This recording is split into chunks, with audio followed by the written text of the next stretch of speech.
ঠিক আছে। আসসালামু আলাইকুম, আশা করি তোমার সবাই ভালো আছো। আচ্ছা, আজকে আমরা থাকবো ইলেকট্রন, প্রোটন, নিউট্রনের মধ্যে সম্পর্ক নির্ণয়। এর আগে আমরা দেখছি পারমাণবিক সংখ্যা এবং পারমাণবিক ভর কাকে বলে। আজকে আমরা দেখব ইলেকট্রন, প্রোটন, নিউট্রনের মধ্যে সম্পর্ক। ইলেকট্রন, প্রোটন এবং নিউট্রনের মধ্যে সম্পর্ক।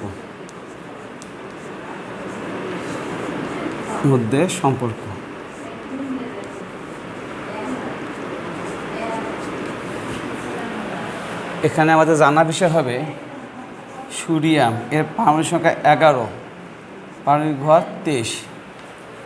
এখানে আমরা জানতে পারবো এখানে কয়টা ইলেকট্রন, কয়টা প্রোটন এবং কয়টা নিউট্রন আছে। তা আমরা আগের কাছে জানছি যাহাই পারমাণবিক সংখ্যা তাহাই প্রোটন সংখ্যা, অর্থাৎ একটি পরমাণু নিউক্লিয়াসে যতটি প্রোটন থাকে তার সংখ্যাকে বলে পারমাণবিক সংখ্যা, এবং একটি পরমাণু নিউক্লিয়াসে যতটি প্রোটন ও নিউট্রন থাকে তাদের যোগফলকে বলে পারমাণবিক ভর।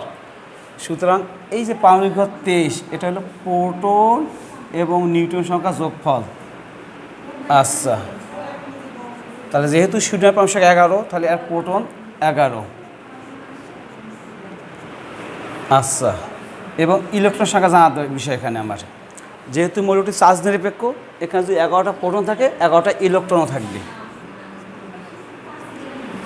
আর আমাদের জানা আছে এই পারমাণবিক ভর হল প্রোটন আর নিউট্রন সংখ্যা যোগফল, অর্থাৎ দুইটা যোগফল 23, তার মধ্যে প্রোটন 11টা জানা আছে আমার। তাহলে কী হবে, তাহলে এখন এই পারমাণবিক ভর থেকে পারমাণবিক সংখ্যা বিয়োগ করে নিউট্রন পাওয়া যাবে। তা কি 23 বিয়োগ 11 সমান কত?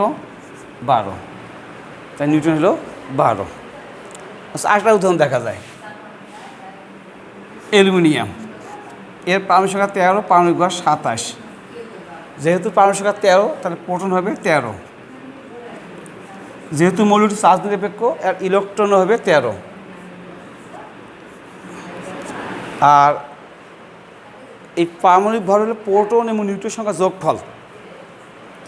তা প্রোটন এবং নিউট্রন সংখ্যা যোগফল হলো 27, তার মধ্যে প্রোটন আমার 13টা জানা আছে। তাহলে এখানে বাকিটা কে হবে, তাহলে নিউট্রন। 27 বিয়োগ 13, তাহলে 14, এটা কী হবে, তাহলে নিউট্রন। আশা করি তোমরা বুঝতে পারছো। এবার পরবর্তী প্রসঙ্গ, যদি আধান থাকে সেক্ষেত্রে প্রোটন আর নিউট্রন সংখ্যা আগের মতো থাকবে, শুধু ইলেকট্রন সংখ্যা কম বেশি হবে। পারমাণবিক সংখ্যা 11, পারমাণবিক ভর 23। আধান যাই থাক, পারমাণবিক সংখ্যা এবং পারমাণবিক ভরের কোনো পরিবর্তন হয় না। আচ্ছা, আর এখানে বুঝতে হবে যদি আধান থাকে, আধানটা ধনাত্মক হইতে পারে এবং ঋণাত্মক হইতে পারে। তা যদি প্লাস থাকে বুঝবো ওই মৌলটি ইলেকট্রন ত্যাগ করছে, আর যদি মাইনাস থাকে তাহলে বুঝবো ইলেকট্রন গ্রহণ করছে। এবং যতটা প্লাস ততটা ত্যাগ, এবং যতটা মাইনাস ততটা গ্রহণ। তবে এখানে প্রোটন এবং নিউট্রন সংখ্যা আগের মতো থাকবে। যেমন পারমাণবিক সংখ্যা 11, প্রোটন 11। ইলেকট্রন আগে 11টা ছিল, যেহেতু প্লাস মানে একটা ত্যাগ করছে, সেহেতু এখন ইলেকট্রন থাকবে এখানে 10টা। নিউট্রন যথাযথ আগের মতোই, পারমাণবিক ভর বিয়োগ পারমাণবিক সংখ্যা সমান সমান 12। আচ্ছা, আরেকটা উদাহরণ নেওয়া যায়। যেমন Ca2+, এর পারমাণবিক সংখ্যা 20, পারমাণবিক ভর 40। যেহেতু পারমাণবিক সংখ্যা 20, এর প্রোটনও 20। আর যেহেতু ধনাত্মক চার্জ ত্যাগ করছে এবং দুইটা ধনাত্মক চার্জ, এই জন্য দুইটা ত্যাগ করছে, তা শেষ পর্যন্ত এখানে থাকবে ইলেকট্রন 18টি। এবং নিউট্রন যথাযথ আগের মতো পারমাণবিক ভর বিয়োগ পারমাণবিক সংখ্যা সমান সমান 20টি। এবার একটু আমরা যাব ঋণাত্মক আধানের ক্ষেত্রে।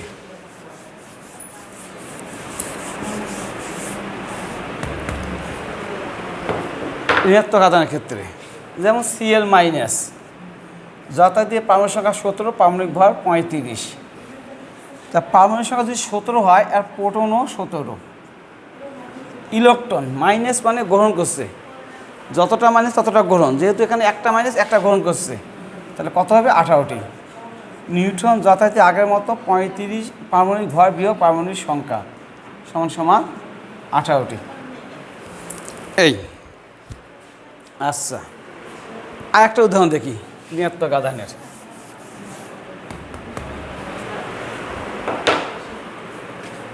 সালফার 2- এর পারমাণবিক সংখ্যা 16, পারমাণবিক ভর 32। পারমাণবিক সংখ্যা যদি 16 হয়, প্রোটন 16, ইলেকট্রন মাইনাস মানে গ্রহণ, আর যেহেতু দুটো মাইনাস দুটো গ্রহণ করছে তাহলে 18টি, আর নিউট্রন যথারীতি পারমাণবিক ভর বিয়োগ পারমাণবিক সংখ্যা সমান সমান 16। এই আচ্ছা, এটা গেল পরমাণু ক্ষেত্রে বা আয়নের ক্ষেত্রে। এরপর আমরা দেখব যৌগমূলকের ক্ষেত্রে। যেমন সালফেট SO4 2- একটা যৌগমূলক। এখানে প্রোটন এবং নিউট্রন ইলেকট্রন সংখ্যা চাওয়া হবে। এখানে নিউট্রন সংখ্যা চাওয়া হবে না, কারণ এখানে পারমাণবিক ভরটা উল্লেখ নাই। আচ্ছা, তাহলে আমাকে এখানে প্রোটন এবং ইলেকট্রন সংখ্যা বাইর করতে হবে। তা কী বলবো? SO4 2- মূলকে সালফার এর প্রোটন সংখ্যা, সালফারের প্রোটন সংখ্যা। তা আমার জানা আছে সালফারের পারমাণবিক সংখ্যা 16, সুতরাং সালফারের প্রোটন সংখ্যা কত হইবে? 16। যেহেতু একটা সালফার আছে, 1 দিয়ে গুণ দেবো, সমান সমান 16। অক্সিজেনের প্রোটন সংখ্যা, অক্সিজেনের পারমাণবিক সংখ্যা 8, তাহলে প্রোটন 8। যেহেতু 4টে অক্সিজেন আছে, 4 দিয়ে গুণ দিতে হবে, সমান সমান 4 × 32। তার টোটাল দাঁড়াইলো সালফেট মূলকে প্রোটন পিতে আমরা প্রোটনকে বুঝবো সংখ্যা কত দাঁড়াইলো? 48। এরপর যাবো আমরা ইলেকট্রনের সংখ্যা।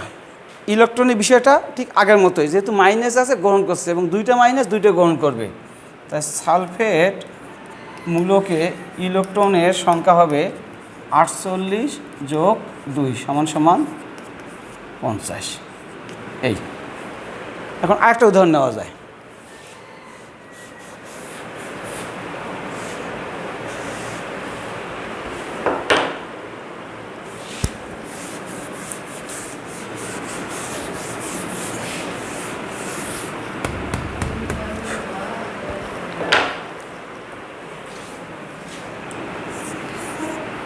কার্বনেট এখানে নেওয়া যায়। তো এখানে কার্বনের প্রোটন সংখ্যা 6, যেহেতু কার্বনের পারমাণবিক সংখ্যা 6 এবং একটা কার্বন থাকার কারণে আমরা 1 দিয়ে গুণ দেবো, সমান সমান কী হবে? 6। অক্সিজেনের প্রোটন সংখ্যা, একটা অক্সিজেনের 8, 3টে অক্সিজেন 3 দিয়ে গুণ দেবো, 3 × 24। তাহলে অতএব কার্বনেট মূলকে প্রোটন সংখ্যা কত হবে? 30। এখানে আরেকটা তথ্য জানতে যাব, সেটা ইলেকট্রন। কার্বনেট মূলকে ইলেকট্রন সংখ্যা, বিষয়টা আগের মতোই, মাইনাস মানে গ্রহণ, যেহেতু মাইনাস সেহেতু গ্রহণ করছে এবং দুইটা মাইনাস দুইটা গ্রহণ করছে, 30 + 2 সমান সমান কত হবে? 32। এই আচ্ছা, এবার একটা ধনাত্মক যৌগমূলকের উদাহরণ নেব। ধনাত্মক যৌগমূলক যেমন অ্যামোনিয়াম। আমাদের জানা আছে যৌগমূলকের মধ্যে শুধুমাত্র অ্যামোনিয়াম এবং ফসফোনিয়াম ধনাত্মক, বাকি সকল যৌগমূলক ঋণাত্মক। আচ্ছা, এখানে আলাদা আলাদা নাইট্রোজেন হাইড্রোজেন প্রশ্ন বের করবো। নাইট্রোজেন এর প্রোটন সংখ্যা আগের মতোই, নাইট্রোজেন পারমাণবিক সংখ্যা 7, প্রোটন 7, যেহেতু একটা আছে 1 দিয়ে গুণ, সমান সমান 7। আচ্ছা, হাইড্রোজেন এর প্রোটন সংখ্যা, হাইড্রোজেন পারমাণবিক সংখ্যা 1, সুতরাং প্রোটন 1, হাইড্রোজেন 4টে 4 দিয়ে গুণ 4। তাহলে অ্যামোনিয়াম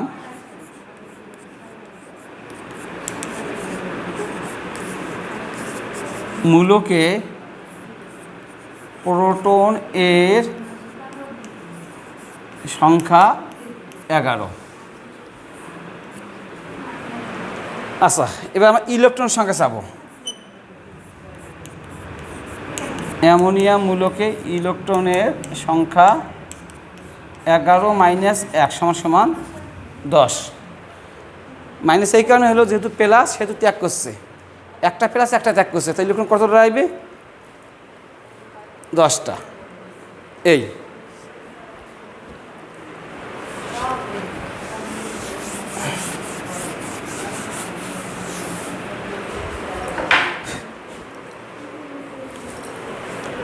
এবার আমরা ফসফরাস P4 এখানে আসতে পারি। এর পারমাণবিক সংখ্যা 15, পারমাণবিক ভর 31। এই P4 হলো ফসফরাস একটা অণু। এই অণুতে ফসফরাসের 4টে পরমাণু আছে। এর আগে আমরা পরমাণু দেখছি, এখন আমরা অণু দেখব। এখানে যদি ইলেকট্রন সংখ্যা চাওয়া হয়, আগে প্রোটন সংখ্যা চাবো। যেহেতু পারমাণবিক সংখ্যা 15, প্রোটনও 15, সেটা একটা পরমাণুর। যেহেতু আর একটা অণুতে 4টে পরমাণু আছে, তা আমরা 4 দিয়ে গুণ দেব, সমান 60টি প্রোটন।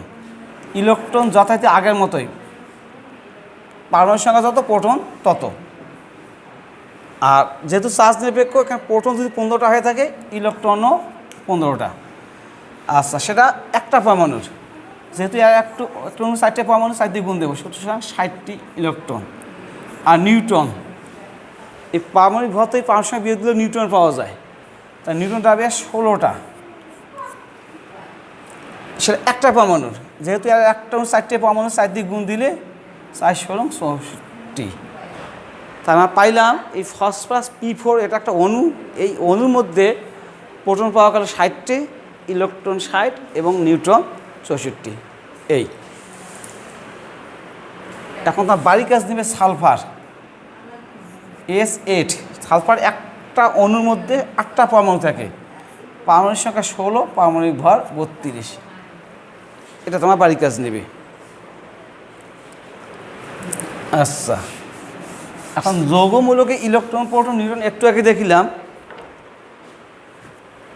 এই প্রশ্নগুলো মূলত নৈবিত্তিক আসে। তো যেহেতু নৈবিত্তিক আসে, সেহেতু আমার অত টাইম থাকবে না, সংক্ষিপ্তভাবে করব। আচ্ছা, সংক্ষিপ্ত দেখি একটু। নাইট্রোজেন পারমাণবিক সংখ্যা যদি 7 হয়ে থাকে, প্রোটন 7। আর অক্সিজেন পারমাণবিক সংখ্যা 8, একটা অক্সিজেনের 8 আর 3টে অক্সিজেনের 24। সমান কত হবে তাহলে?